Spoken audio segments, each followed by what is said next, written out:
ಸಾಧನಾ ಸಮಾವೇಶದ ಸಿದ್ಧತೆ ಹೇಗಿದೆ? ನುಡಿದಂತೆ ನಡೆಯುತ್ತಿದೆಯಾ ಸಿದ್ದರಾಮಯ್ಯ ಸರ್ಕಾರ? ಸಾಧನಾ ಸಮಾವೇಶ ಹೇಗಿದೆ ಅನ್ನೋ ಕುತೂಹಲಕ್ಕೆ ನಾವು ಕೊಡ್ತೀವಿ ಡೀಟೇಲ್ಸ್.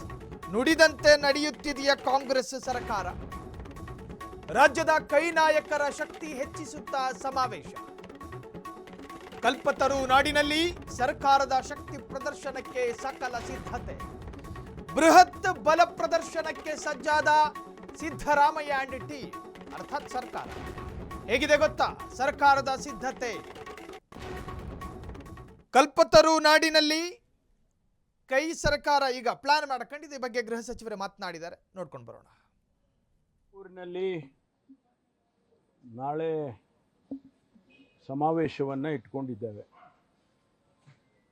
ಇದರಲ್ಲಿ ಎರಡು ಭಾಗ ಇರ್ತಕ್ಕಂಥದ್ದು. ಒಂದು, ಕಂದಾಯ ಇಲಾಖೆಯಲ್ಲಿ ಸುಮಾರು 1,52,000 ಜನರಿಗೆ, ಫಲಾನುಭವಿಗಳಿಗೆ ಹಕ್ಕುಪತ್ರಗಳನ್ನು ಕೊಡ್ತಕ್ಕಂಥ ಕಾರ್ಯಕ್ರಮ. ಅದು ಕಂದಾಯ ಗ್ರಾಮಗಳನ್ನಾಗಿ ಮಾಡಿರ್ತಕ್ಕಂಥದ್ದು, ಈ ಪೌತಿ ಖಾತೆ ಮಾಡಿರ್ತಕ್ಕಂಥದ್ದು, ಆಮೇಲೆ ಇದೆಲ್ಲವನ್ನು ಸೇರಿ ಒಟ್ಟು 1,52,000.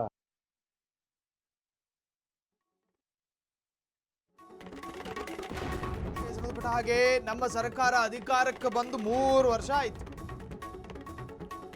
1.52 ಲಕ್ಷ ಫಲಾನುಭವಿಗಳಿಗೆ ಹಕ್ಕು ಪತ್ರ ಕೊಟ್ಟಿದ್ದೇವೆ. 3 ವರ್ಷದಲ್ಲಿ ಏನೇನು ಈಡೇರಿಸಿದ್ದೇವೆ ಅಂತ ತಿಳಿಸ್ತೇವೆ. ಇಲ್ಲಿ ಯಾರ ಶಕ್ತಿ ಪ್ರದರ್ಶನವೂ ಇಲ್ಲ. ಡಾಕ್ಟರ್ ಜಿ ಪರಮೇಶ್ವರ್ ಸ್ಪಷ್ಟನೆ ಕೊಟ್ಟಿದ್ದಾರೆ. ಸರ್ಕಾರದ ಕಾರ್ಯಕ್ರಮ ಜಾರಿಯ ಬಗ್ಗೆ ಒಂದು ಸಮಾವೇಶ. ಈ ಸಮಾವೇಶವನ್ನ ಶಕ್ತಿ ಪ್ರದರ್ಶನ ಅಂತ ನೋಡೋದಿಲ್ಲ. ನುಡಿದಂತೆ ನಡೆದಿದ್ದೇವೆ ಅಂತ ಹೇಳೋದಕ್ಕೆ ಹೊರಟಿದ್ದೇವೆ. ಇದಕ್ಕೊಂದು ಸಮಾವೇಶ ಮಾಡಿದ್ದೀವಿ ಅಂತ ಹೇಳಿ ಮಾತನಾಡಿದ್ದಾರೆ. ಹಾಗಾಗಿ ಹೈಕಮಾಂಡ್ ನಾಯಕರನ್ನ ಕೂಡ ಕರೆದಿಲ್ಲ. ಬೆಂಗಳೂರಿನಲ್ಲಿ ಸಚಿವ ಹೋಮ್ ಮಿನಿಸ್ಟರ್ ಪರಮೇಶ್ವರ್ ರಿಯಾಕ್ಟ್ ಮಾಡಿದ್ದಾರೆ.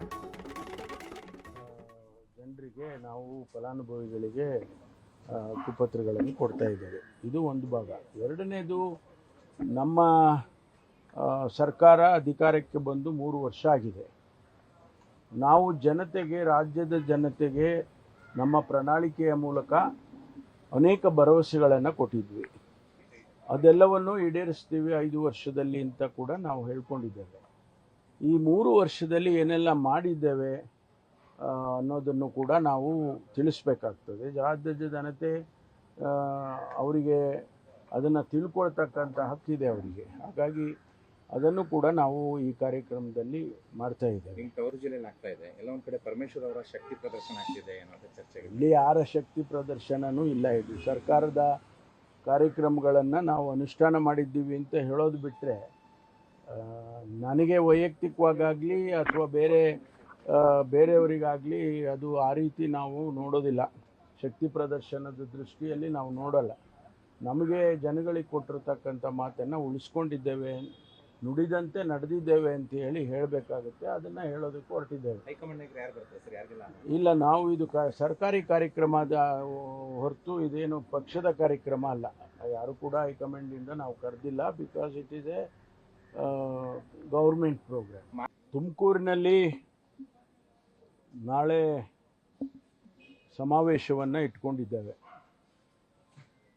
ಇದರಲ್ಲಿ ಎರಡು ಭಾಗ ಇರ್ತಕ್ಕಂಥದ್ದು. ಒಂದು, ಕಂದಾಯ ಇಲಾಖೆಯಲ್ಲಿ ಸುಮಾರು 1,52,000 ಜನರಿಗೆ, ಫಲಾನುಭವಿಗಳಿಗೆ ಹಕ್ಕುಪತ್ರಗಳನ್ನು ಕೊಡ್ತಕ್ಕಂಥ ಕಾರ್ಯಕ್ರಮ. ಅದು ಕಂದಾಯ.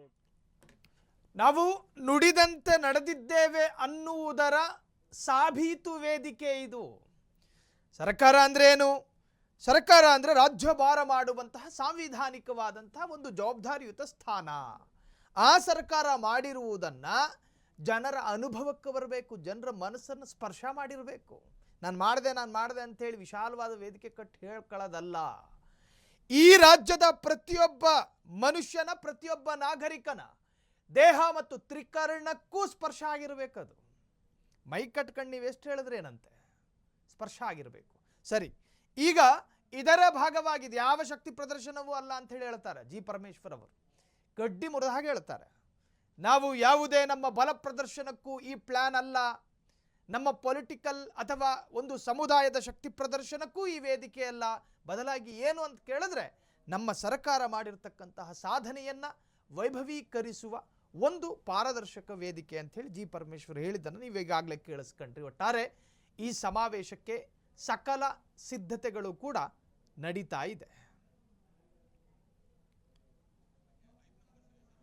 ಸೊ ಕಲ್ಪತರು ನಾಡಿನಲ್ಲೇ ಯಾಕೆ ಆಯ್ಕೆ ಮಾಡ್ಕೊಂಡ್ರು ಅನ್ನುವಂತಹದ್ದೊಂದು ವಿಚಾರ. ಬೇರೆ ಜಾಗ ಇರಲಿಲ್ವಾ?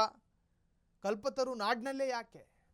ಸೊ ಎಲ್ಲೋ ಒಂದು ಕಡೆ ಮುಂಬರುವಂತಹ ಚುನಾವಣೆಗಳು ಅಥವಾ ಗ್ರೇಟರ್ ಬೆಂಗಳೂರು ಅಥಾರಿಟಿ ಚುನಾವಣೆಗಳಿಗೆ ಕಲ್ಪತರು ನಾಡಿನಲ್ಲಿ ಮಾಡಿ ಏನು ಸುಖ ಇಲ್ಲ, ಬೆಂಗಳೂರಿನಲ್ಲಿ ಮಾಡಬೇಕಾಗಿತ್ತು.